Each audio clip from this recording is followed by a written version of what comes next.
अस्सलाम वालेकुम। लिखाई ऑनलाइन मैगज़ीन में खुशामदीद। उम्मीद करते हैं कि सब लोग खैरियत से होंगे और सबके रमज़ान भी बहुत अच्छे चल रहे होंगे। तुम मेरे होके रहो, इकरा गुलनाज़, किस्त नंबर 7, फ़ोर्स्ड मैरिज, उस पर बेस और एक इनोसेंट सी प्यारी सी लड़की की कहानी। नावल शुरू करने से पहले हमारे चैनल को सब्सक्राइब ज़रूर कर लीजिएगा और बेल आइकन को क्लिक कर दें ताकि आप लोगों को सारी वीडियोज़ की नोटिफ़िकेशंस जो है वो मिलती रहे।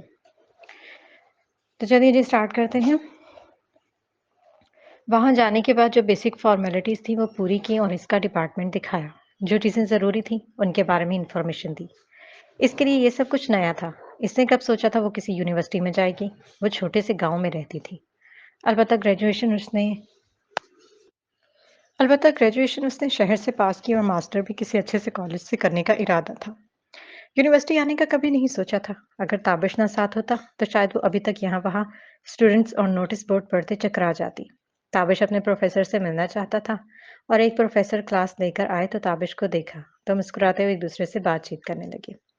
वो हाल हवाल और प्रोफेशन के बारे में बात कर रहे थे और उसे अपना आप वहां पर अनफिट लगा तो कुछ फासले पर जाकर खड़ी हो गई।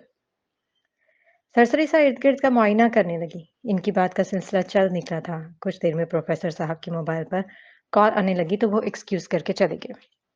वो भी इसकी जानिब मतवज्जा हुआ था, जो रुख मोड़े दूसरी समत देख रही थी। इससे पहले वो कुछ कहता, सामने से रामीन आती दिखाई दी। वो उसे देख चुकी थी और खुशगवार हैरत से मुस्कुराते हुए उसकी जानिब आई। ताबिश, तुम यहाँ पर मुझसे मिलने आए हो? उसके पास आते ही हाथ मिलाकर पूछा था। नहीं, वो कहते हुए सुमामा को देखा था जो रामीन की आवाज पर मुड़कर देखने लगी। उसकी नजर रामीन और ताबिश के हाथ पर रुक गई थी। वो कुछ पल के लिए पलके झपकना भूल कर बस हैरत से तके जा रही थी। मुझसे अगर एक्सक्यूज करने आए हो तो याद रखो, मैं इतनी आसानी से माफ करने वाली नहीं हूँ। मुझे इग्नोर किया है तो मैं इतनी आसानी से बख्शने वाली नहीं। वो अपनी धुन में बोल रही थी। जब ताबिश की नजरों के ताक़ुब में सुमामा को देखा तो उसकी खुशगवारियत एक पल में गायब हो गई। मैं सुमामा के साथ आया हूँ, उसने कान खुजाते कहा, इसका एडमिशन करवाने। उसकी आंखों में गुस्सा था तो दूसरे की आंखों में बेबसी, सर्द निगाहें और नजरअंदाज करने के साथ न जाने और क्या क्या था। तो क्या ये पढ़ी लिखी भी है? उसके सरापे को खा जाने वाली नजरों से देखते हुए कहा। 5वां सेमेस्टर जल्द शुरू होने वाला है।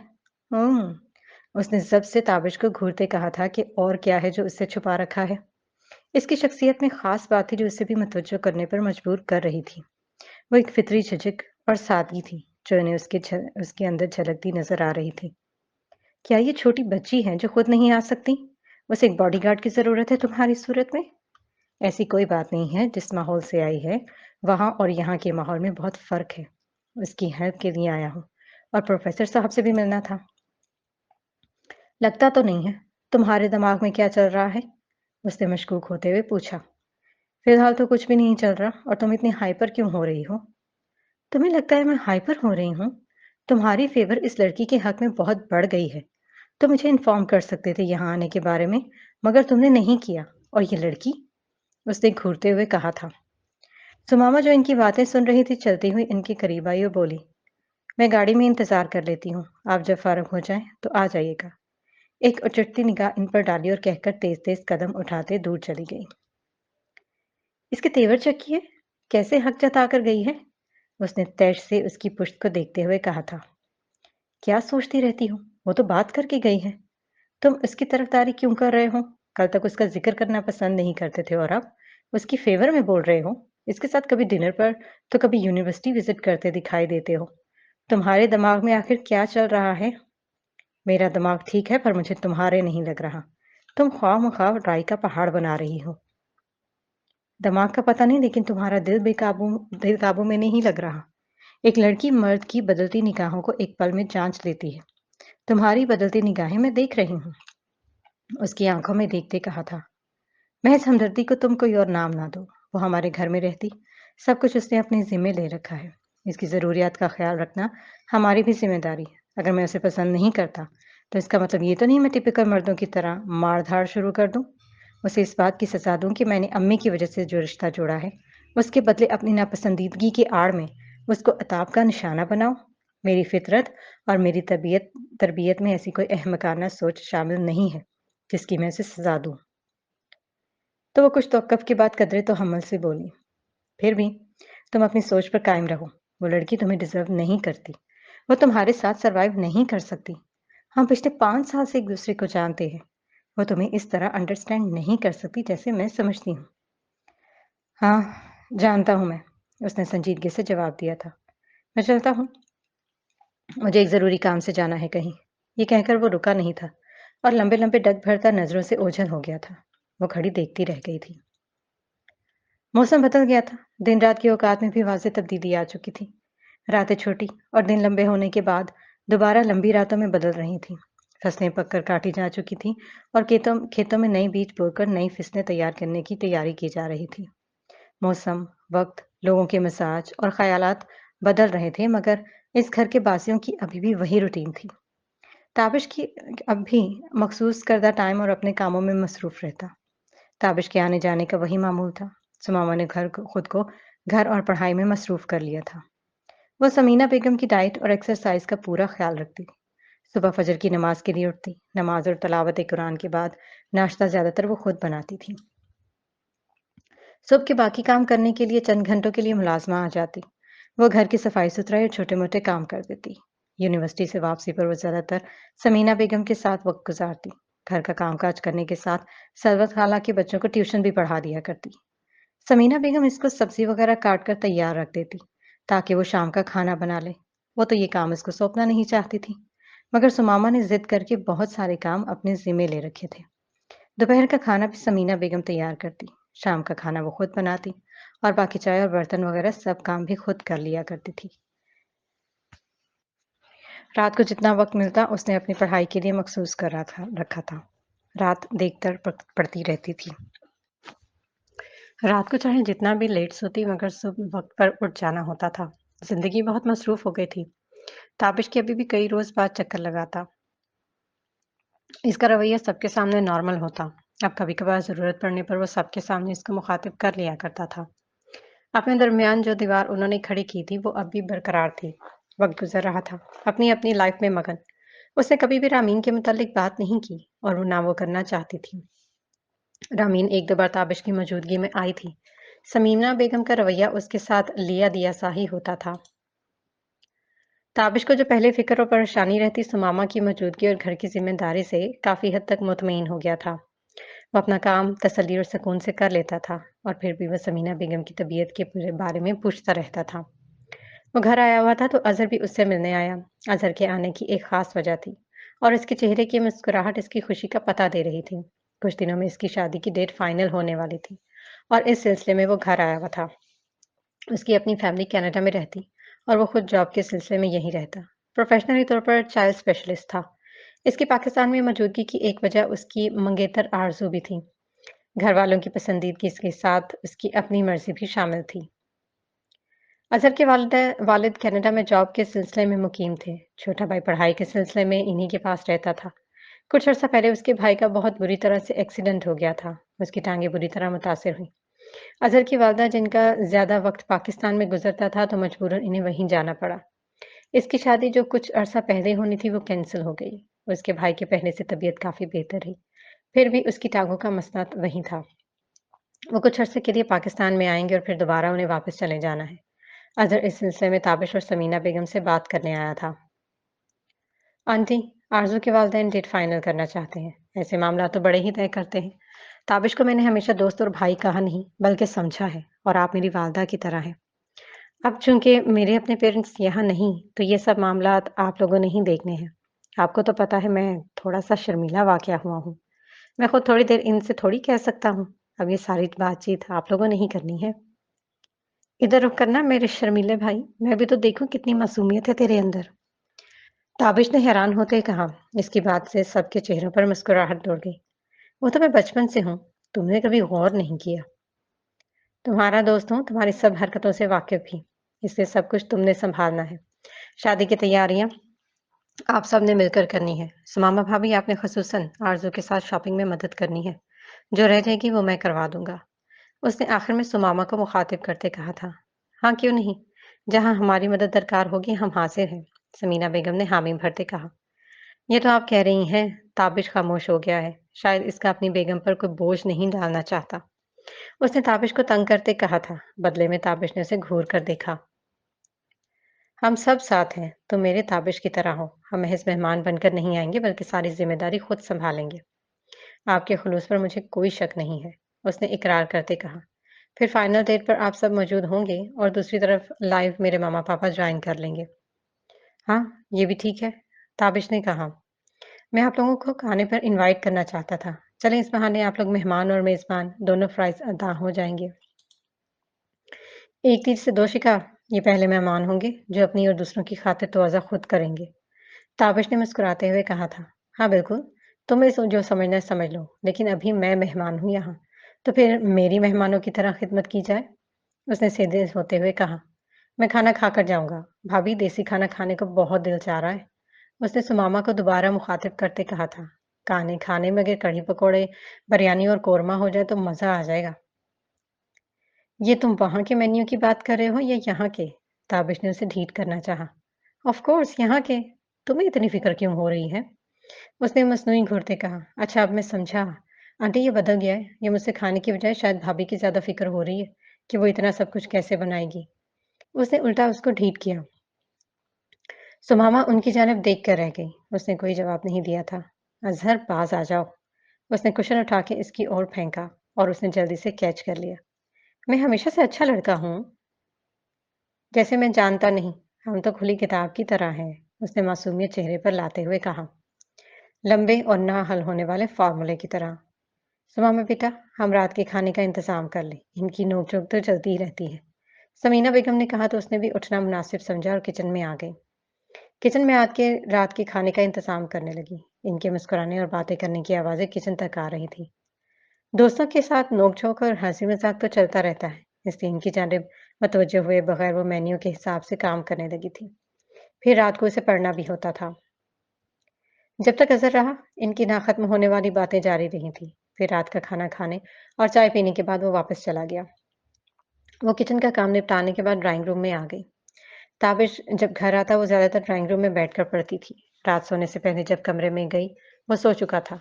इसके मोबाइल की स्क्रीन रोशन थी। उसने आगे बढ़कर यूं ही देखा था। वहां रामीन का टेक्स्ट शो हो रहा था। उसने एक सर्द आह खारिज की, उसके बेखबर सोए वजूद को देखा और फिर खुद सोफे पर जाकर लेट गई। नींद न जाने क्यों अचानक से रूठ गई थी। दिल हर चीज से उचाट हो गया था और फिर सारी रात वो करवटें बदलती रहती थी। सुमामा घर के कामकाज से फारूक हुई और पढ़ाई के बाद वो अपना मोबाइल तो कभी लैपटॉप लेकर बैठ जाती। सरवत खाला अक्सर वहां पाई जाती। वो काफी बातूनी खातून थी और इनके पास ना खत्म होने वाली बातें होती कि अगला बंदा सिर्फ हूं हाँ में ही जवाब दे दे, तो भी उनकी बातों का सिलसिला नहीं टूटता था। शायद ताबिश इनके इतने ज्यादा बोलने से उकता जाता था और इसलिए उनकी मौजूदगी ज्यादातर अपने कमरे में ही रहता या फिर बाहर चला जाता। वो अनपढ़ और साफ को और बातूनी खातून थी। जो इनको सही लगता वो कह दिया करती थी। शाम की चाय के वक्त वो सरबत खाला और अम्मी के पास जरूर बैठती और फिर रात को जब वो ईशा की नमाज अदा करने लगती तो अपने कमरे में आकर अपनी पढ़ाई में मसरूफ हो जाती। दिन यूं ही मसरूफ गुजर जाता और आधी रात तक वो पढ़ती रहती। ताबिश की गैर मौजूदगी में वो कमरे को अपनी मर्जी से इस्तेमाल करती। वो अक्सर समीना बेगम के नंबर पर ही कॉल करता और अगर इसके नंबर पर कॉल आती भी तो सिर्फ अपनी माँ के बारे में खैरियत जानने के लिए। रस्मी तौर पर वो इसका भी कभी कभार हाल चाल पूछ लिया करता था। इसको अच्छा लगता था अगर उसकी खैरियत मालूम करता। समीना बेगम हर वक्त न्यूज़ चैनल लगाकर बैठी रहती। ताबिश की ऑन ड्यूटी के मखसूस टाइम पर एलईडी ऑन रहती। समीना बेगम को खबरें सुनने का कोई शौक नहीं था और न इन्हें मौजूदा सियासी हालात को कुछ ज्यादा सूझबूझ थी। फिर भी वो सिर्फ अपने बेटे को देखने के लिए हर वक्त न्यूज़ चैनल देखती रहती। इसको भी आदत पड़ गई थी उसे देखने की। वो प्रोफेशनली तौर पर तैयार शाइस्ता ज़बान में खबरें पढ़ता और साथ ही न्यूज़ एंकर के साथ हर खबर से अपडेट रखते हुए नाजरीन तक हर खबर पहुंचाते। कई बार वो महज उसे ही देख रही होती। वो क्या बोल रहा है या क्या बता रहा है वो उसे जानने की कोशिश नहीं करती। अक्सर इसके बारे में सोचती रहती। लाशौरी तौर पर अपना और रामीन का मुवाजना करती। उसकी बेतकल्लुफ़ी उससे ढकी छुपी नहीं थी और उनकी पसंद के बारे में वो जानती थी। वो अक्सर अपनी माँ के बारे में सोचती और खुद को ये बावर करवाती कि अपनी माँ की तरह जिंदगी नहीं गुजारनी। वो प्रैक्टिकल सोच रखने वाली लड़की है और इसे हकीकत को मानना है। वो इसकी जिंदगी में मखसूस वक्त के लिए आई है और फिर इन दोनों के रास्ते अलग हो जाएंगे। समीना बेगम को वो कैसे कन्विंस करता है, ये इसका मामला था। वो माँ है उसकी, शायद वो बेटे की खुशी के लिए मान जाए, और वो इसकी जिंदगी में शामिल होने वाली एक ऐसी लड़की है जिसके बारे में बात करना भी गवारा नहीं करता। वो इस घर में एक ऐसे फर्द की तरह है जिसकी सिर्फ जरूरियात का ख्याल रखता है, वो भी एक मखसूस मुद्दत के लिए। फिर वो कैसे उस शख्स के लिए अपने दिल में कोई उम्मीद, कोई नरम गोशा रखती थी, इसके बारे में जानते हुए फिर भी वो इसके बारे में घंटों सोचती रहती। इसकी अलमारी खोलकर इसके कपड़ों को और इसकी चीजों को हाथ लगाने से हिचकिचाती कि कहीं वो देख तो नहीं रहा। इसके बारे में सोचना अच्छा लगता था। खुद पर लाख पहरे बिठा रखे थे कि उसे नफीसा बेगम नहीं बनना। उसे सिर्फ अपने आज में जीना है और अपने मुस्तकबिल को देखना है। एक जंग थी जो हर वक्त उसके अंदर छिड़ी रहती, और वो इसमें कामयाब होना चाहती थी। वो साबित करना चाहती थी कि वो सुमामा है, नफीसा बेगम नहीं, जो एक मर्द की मोहब्बत में अपना अंदर बाहर जला ले। वो किसी ऐसे शख्स की नारसाई में खुद को जलने से बचाना चाहती थी जिसे उसकी परवाह नहीं थी, और वो खुद को भी बेनियाज दिखाना चाहती थी। मगर दिल तो किसी और जाने लपक रहा था। कहाँ? वो खुद नहीं, नाम नहीं देना चाहती थी। आज का दिन काफी मसरूफ गुजरने वाला था। घर के कामकाज जल्दी जल्दी निपटाकर वो सब अजहर के घर आ गए थे। घर की सफाई सुथराई करने के बाद खाने का मेन्यू बनाया और किचन में मसरूफ हो गई। कुछ चीजें से बाहर से मंगवानी थी जो घर के मुलाजिम को कहकर मंगवा ली।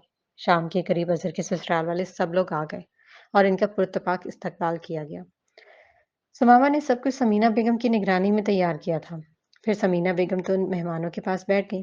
वो किचन में रखी सब चीजों का मुआयना करने लगी। वो सुबह से भागदौड़ कर रही थी तो बहुत ज्यादा थकावट और हल्का सा बुखार भी महसूस हो रहा था, लेकिन अभी उसके पास बैठने का वक्त नहीं था। खाना पुरतकल्लुफ माहौल में खाया गया था। इसके बाद चाय का सेशन शुरू हुआ और साथ में मुकर्ररा डेट के बारे में बातचीत होने लगी। दूसरी तरफ वीडियो लिंक के जरिए अजहर के पेरेंट्स ने शिरकत की। सब कुछ आपस में एक दूसरे की राय का एहतराम करते हुए डेट फाइनल कर ली गई और साथ में मुबारकबाद और मिठाई भी खाई गई। अजहर के चेहरे पर मुस्कुराहट जैसी चिमट गई थी। खुशी उसके हर अंदाज से जाहिर हो रही थी, और वह कॉल करने के लिए बाहर आया था ताकि आरजू को भी मुकर्ररा दिन के बारे में बता सके। मुझे नहीं पता था तुम इतने खुश होगे। ताबिश ने मुबारकबाद देने के साथ उसे गले लगाया था। खुशी का मौका है तो मैं क्या खुश भी ना हूँ। बहुत जल्द तेरा भाई भी खुशी खुशी बेचारों की लिस्ट में आने वाला है। उसने शरारत से आंख बंद करते कहा। अगर तुम कहो तो इस लिस्ट से मजीद कुछ अरसे के लिए आज़ादी का सांस ले सकते हो। अभी भी कुछ नहीं बिगड़ा। मैं डेट कुछ माह आगे करवा देता हूँ। अरे क्यों, भाई की खुशियों में रंग में भंग डालना चाहता है? मुझे तुम्हारी लिस्ट में शामिल होना है। खुद तो शामिल हो गया है और मेरे लिए रुकावटें खड़ी कर रहे हो। उसने मस्नूई बेचारी सूरत बनाते हुए कहा। मैं कौन सा खुशी से हुआ हूँ, वो सिर्फ एक मजबूरी थी, लेकिन यहाँ पर ऐसा कोई मामला नहीं है। क्या इस सब को तुम अभी भी मजबूरी समझते हो? उसने चौंक कर पूछा। मेरे लिए अब भी सब ऐसा ही है जो अव्वल रोज से है। अलबत्ता कुछ राय तब्दील हो गई है, मगर वो कहते कहते खामोश हो गया। तुम लोगों में अभी तक अंडरस्टैंडिंग नहीं हुई? उसने संजीदा होते इस्तफसार किया और उसने जवाब नहीं दिया। वह हल्की फुल्की होती बारिश को देखता रहा। वो कुछ पल इंतजार करता रहा और फिर खुद ही बोला। इतनी अच्छी और कम घोसी है सुमामा भाभी, फिर इसको अभी तक क्यों इग्नोर कर रहे हो यार? जहां तक मैं जानता हूँ तुम्हें रामीन से इश्क विश्क तो नहीं था। सिर्फ अच्छी फ्रेंडशिप के अलावा और कुछ नहीं था। फिर उसकी सजा सुमामा भाभी को क्यों दे रहे हो? वो खामोश सा हो गया और रुख मोड़कर सामने देखने लगा था, इसको जवाब दिए बगैर। अगर वो खामोश है तो इसकी अच्छाई का नाजायज फायदा न उठाओ। इन्हें इनका मकाम दो, जैसा तुम दिखावा करते हो वैसे खुश भी रहो। मुझे इसके बारे में कोई बात नहीं करनी। क्यों बात नहीं करनी? 6 माह होने को हैं और तुम आज भी वहीं खड़े हो जहाँ कल थे। कहीं तो तुम दोबारा रामीन के बारे में तो सीरियस, कहते हुए उसकी तरफ देखा था। अज़र, मुझे इसके बारे में कोई बात नहीं करनी। खुशी का मौका है और मैं बदमज़गी नहीं चाहता। मैं अपनी खुशी में तुम्हें दिल से खुश देखना चाहता हूँ। तुम पढ़े लिखे और समझदार हो। अगर तुम्हारे हाथ में कुछ इख्तियार हैं, तो इसका गलत फ़ायदा मत उठाना। किसी के साथ नाइंसाफ़ी करके तुम खुश नहीं रह सकते। इस रिश्ते को कबूल कर लो यार। चमकती चीज़ों के पीछे भागने की बजाय असल और खरे में पहचान करो। उसको कंधों से पकड़ते हुए समझाया था। सोचूंगा इस बारे में। उसने यूं कहा जैसे बात को समझने की बजाय जान छुड़ा रहा हो। सोचना भी चाहिए। उसने अपनी बात पर जोर देते कहा। वो भी बातें कर रहे थे कि मुलाजिम इन्हें बुलाने आ गया। साहब, आपको बड़ी बेगम बुला रही हैं। हम आते हैं, ताबिश ने उसको कहा और अंदर की जानिब बढ़ गया। अजहर उसकी पुश्त को देखकर रह गया। चंद पल खड़ा सोचता रहा और फिर सर झटक कर वो भी अंदर चला गया था। सब कुछ तकरीबन फाइनल हो चुका था और वो लोग जाने वाले थे। अज़हर के ससुराल वालों के जाने के बाद वो कुछ देर वहाँ ठहरे थे। जो कुछ बच गया था किचन में सब कुछ एहतियात से रखने के बाद वो लोग घर वापसी के लिए निकल आए। मौसम जो सुबह से अबर आलूद था, हल्की-फुल्की बारिश के साथ तेज़ हवाएं चलने लगी थी। वो जब घर पहुंची, मौसम और भी सर्द हो गया था। सारे दिन की भागदौड़ के बाद ताबिश काफ़ी थकावट महसूस कर रहा था और वो कमरे में जाते ही सोने के लिए लेट गया था। लाइट ऑफ नहीं की थी क्योंकि वह जानता था सुमामा रात को उसके सोने के बाद कमरे में आती है। वो इसके बारे में कुछ सोचे बगैर सोना चाहता था। अजहर की बातें बार बार इसके जहन में आ रही थी। उसने इन तमाम ख्यालात को झटका और सोने की कोशिश करने लगा, और फिर वो अपनी उस कोशिश में कामयाब भी हो गया। सोते में उसने करवट ली तो कमरे में मौजूद रोशनी से वो आंखें खोलने पर मजबूर हो गया। उसको लगा सुबह हो गई और वॉल क्लॉक पर टाइम देखा तो वो चौंक गया। घड़ी 1:15 का अंधिया दे रही थी और उसने ग्लास वाल से बाहर झांका तो अंधेरा रात होने का एहसास दिला रहा था। कमरा रोशन होने की वजह से वो उठकर लाइट ऑफ करने लगा तो इसकी निगाह खाली सोफे पर गई थी। इसका कंबल भी गायब था और वॉशरूम का दरवाजा भी बंद। वो इस वक्त कहाँ गई? ये ख्याल उसके दिल में कुंदा तो वहीं खड़ा सोचने लगा। सोने की बजाय वो तजस्सुस के हाथों बाहर आ गया था। उसके दिल में कई ख्यालात पैदा हुए और वो फिक्रमंदी लिए कमरे से बाहर आया। ड्राइंग रूम की लाइट रोशन थी और बाकी घर में नीम रोशनी थी। वो इस वक्त वहां पर क्या कर रही है? सीढ़ियां उतरते वो सोचने लगा और फिर ड्राइंग रूम में पहुंचा तो उसे मुतजिब नजरों से देखने लगा था। वो सामने टेबल पर लैपटॉप रखे इर्द गिर्द कुछ किताबें और नोट्स पड़े थे। वो खुद कालीन पर नीचे बैठी अपने इर्द गिर्द कंबल लपेटे लैपटॉप पर काम कर रही थी। उसको आता देखकर वो चौंकी।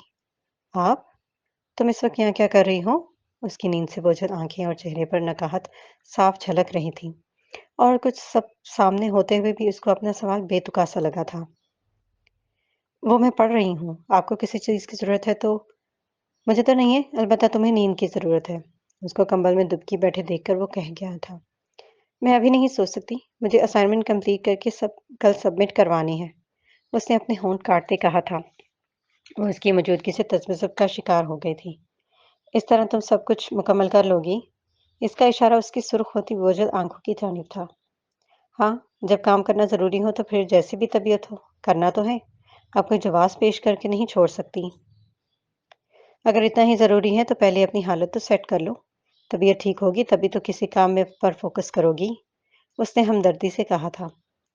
मैं ठीक हूँ, उसने बमुश्किल कहा था, वरना आंखें तो नींद से बंद होई जा रही थी। नजर आ रहा है। जाओ जाकर मुंह पर पानी के छींटे मारो, वरना अभी बेहोश होकर गिर जाओगी। उसने नोट्स उठाकर पढ़ते हुए कहा और वो खामोशी से उठकर चली गई। वो अचंभे से उसकी फर्माबरदारी को देख कर रह गया। कुछ देर के बाद वो वापस आई तो वो पहले से कुछ हद तक रिलैक्स थी और वो दोबारा अपनी मखसूस जगह पर आकर बैठ गई। वो पहले तो कुछ पल देखता रहा इसको और फिर बोला, कॉफी पियोगी? आपने पीनी है? उसने उल्टा सा पूछा। मेरा मन कर रहा है, तुम पियोगी? मुझे पसंद नहीं है, मैं बना देती हूँ। कहते हुए वो उठने लगी तो वो बोला, मैंने बनाने का नहीं कहा, मैं सिर्फ पीने का पूछ रहा हूँ। तुम्हारे लिए चाय बना देता हूँ। आप कैसे? मैं बना देती हूँ। उसको बहुत अजीब लगा। मुझे थोड़ी बहुत कुकिंग आती है। कॉफी और चाय बनाना कौन सा मुश्किल काम है। मैं अपने लिए बनाने लगा हूँ तो तुम्हारे लिए भी बना देता हूँ। इससे काफी एनर्जी मिलेगी। वो कहकर किचन में चला गया और वो सर खुजाकर रह गई कि इसको इनकार कैसे करे। वो किचन में मसरूफ हो गया और उसने एक दो बार उसको देखा। वो उलझन का शिकार तेज तेज काम खत्म करने की कोशिश में थी। सुबह जब उठा था वो किचन में मसरूफ रही और फिर असर के यहाँ भी सारा दिन काम में लगी रही थी। उसने इतना ज्यादा काम भी नहीं किया था, वो फिर भी इतनी थकावट महसूस कर रहा था। घर आते ही सो गया था और वो अभी भी बैठी पढ़ रही थी। इसको मुतजब होना तो बनता था। वह इसको बेख्तियार रामीन की बातें सारी शुद्ध मुझ से याद आई थी, जब वो इससे शादी के मुतालिक कन्विंस करने की पूरी कोशिश कर रहा था। मैं तुम्हारी प्रॉब्लम समझती हूँ, लेकिन मुझे अपना फ्यूचर भी बनाना है।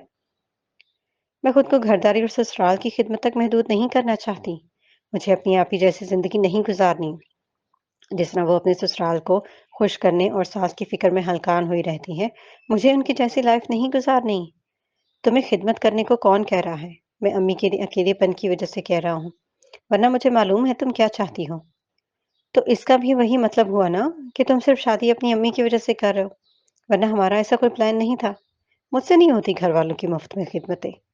उसने झुरझुरी लेते हुए कहा था। तुम इतना नेगेटिव क्यों सोच रही हो?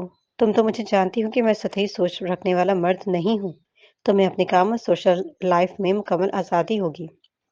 उसने उसकी बात को तहम्मुल से सुनने के बाद कहा था। ये सब बातें शादी से पहले की होती हैं। सबको अपने हकूक और फ़राइज़ याद आ जाते हैं। अदील भाई भी शादी से पहले आप ही से ऐसे बातें किया करते थे जैसे इनसे बढ़कर चाहने वाला इस दुनिया में इनका कोई है ही नहीं। और शादी के चंद महीने के बाद अब यूँ लगता है जैसे वो इनकी बीवी का कम, नौकरानी ज़्यादा लगती हैं। उन्होंने भी अपनी पढ़ाई अधूरी छोड़कर अदील भाई की मोहब्बत में और अब वो एक-एक पाई के लिए तरसती हैं। आप ही को देखने के लिए उनके पास लफ्ज़ों से भरी खाली मोहब्बत और सबको खर्च देने के बाद इनके पास अधूरी ख्वाहिशें रह जाती हैं। अदील का मुझसे क्यों कंपेयर कर रही हूँ? उसका यहाँ क्या ज़िक्र?